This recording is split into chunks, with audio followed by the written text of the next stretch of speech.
that whole thing come down to a lot of backroom politics with Vince McMahon Sr. and then Vince McMahon Jr. come in the deal, and before Jr. come in, Bruno was kind of like Vince's son. He was going to, it all changed when the younger son, when the real blood came in, it changed. And I tried to explain that to Bruno. I said, well, he told me he's going to do this, he's going to do that Irish son of a gun. And I said, but that's his son. It's blood. It comes first. And he never did buy into that.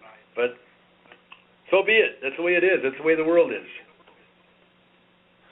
What's the difference between Vince Jr. and Vince Sr. having to have worked for both of them?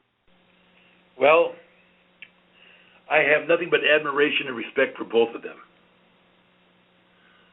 Vince McMahon Sr., next to my father and a couple of people that coached me, Duffy Doherty from Michigan State and those kind of people, Vince McMahon Sr. was one of the most honest, strong, take his word and take it to the bank type guys that I've ever met in my life.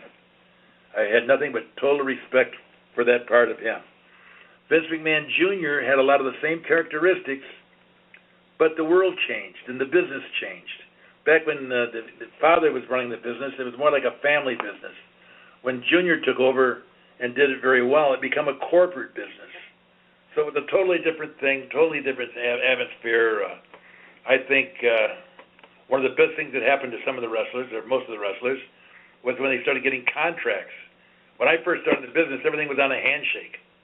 And Vince Sr., his handshake was his word, and it was always better than what you would think.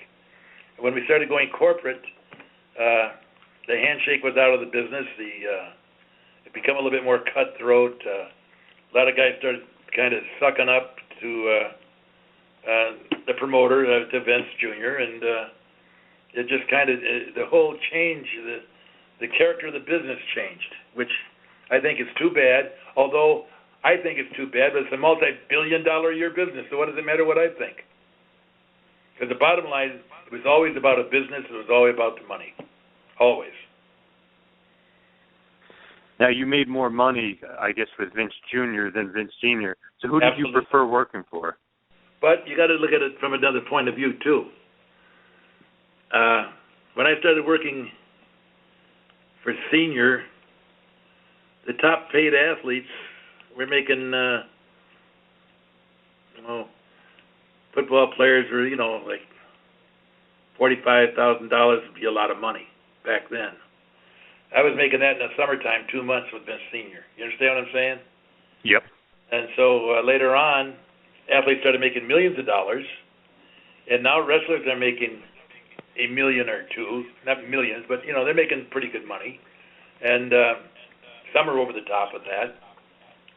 But a lot of guys aren't making that kind of money, so it's I don't know. I'm very happy with what happened with me. I've never complained about my payoffs. I'm happy that other guys that followed the foundation that I think we built and were able to go through the business and do very, very well financially. I think that's great. But by the same token, I got out of the business exactly what I wanted out of it. I had a chance to continue to teach and coach, have a part-time job that made more money than most people could dream of,